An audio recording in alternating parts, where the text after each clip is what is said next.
Kaylee. Today is day 7 in my 12 Days of Kirstmas series, and if you don't know what that is, it is basically when I upload a video for 12 days all the way from the 24th to Christmas.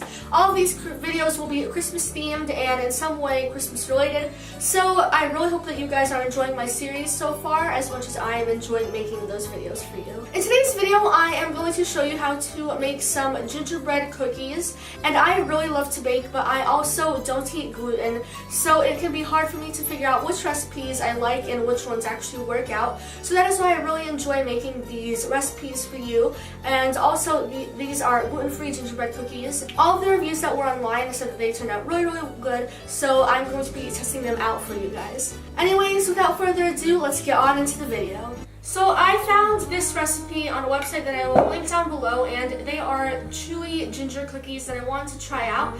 And these cookies don't use normal flour, they use almond flour because almond flour is healthier, and also it doesn't have any gluten, and at home I don't eat any gluten, so I'm really excited to try this recipe out.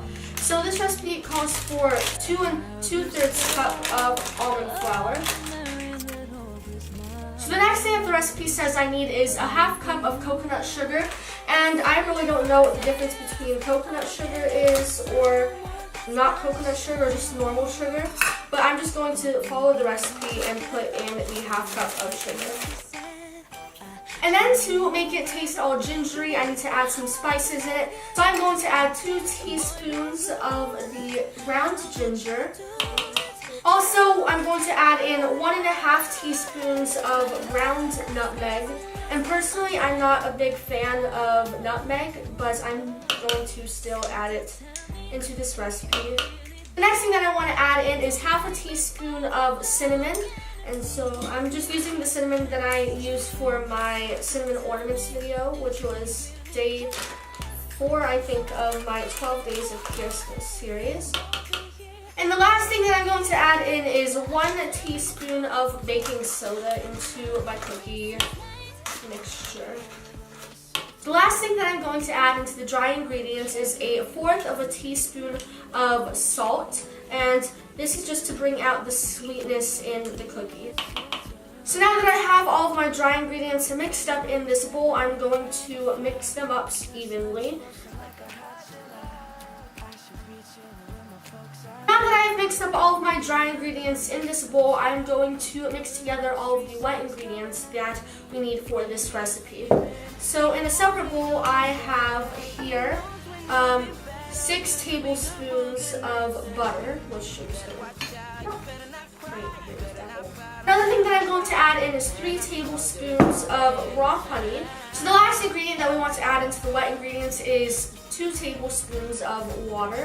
So I'm just going to add in my 2 tablespoons. And also 1 egg. Now I'm going to take a whisk and start whisking it all together. Now that I have mixed all of my butter and stuff together, I'm going to slowly add it into my mixture that I made here. And it says to do it really slowly, so I'm going to do it a little bit at a time.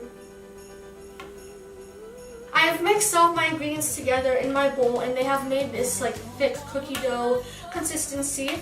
And now what you want to do is you want to take some saran wrap and cover the entire bowl, and then put it into the freezer for 1 hour to 40 minutes for it to get hard. So it has been around 30 to 45 minutes later, and this is what my batter looks like when I took it out of the freezer.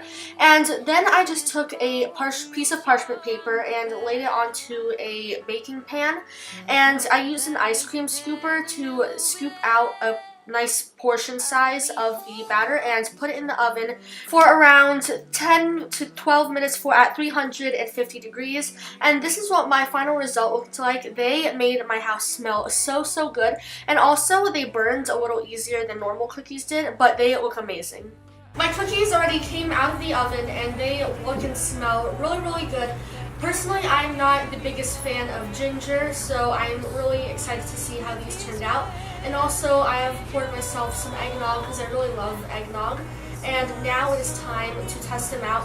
Online it said that they should be chewy, so let's try it. These cookies actually turned out really good. you don't taste the ginger in them, and you don't really taste the nutmeg and all the spices so much that they're overpowering, but you do have that little hint of it in the cookie. And also the texture is really nice. It's like a chewy kind of texture, but it's not too chewy. And so I think that these cookies turned out really, really good, and I would definitely recommend that you make them. So that is it for today's video, and I really hope that you guys enjoyed it. If you did, please be sure to give this video a thumbs up, and it would mean the world to me if you guys would subscribe by clicking that button down below. By doing that, you just won't miss out on my posting of videos, including 12 Days of Kirstmas, and there's only a couple days left, and I'm so sad for it to be ending, but I have some really exciting videos planned out for the next couple of days. That is it for today's video, and I'll see you guys tomorrow with day 8. Bye!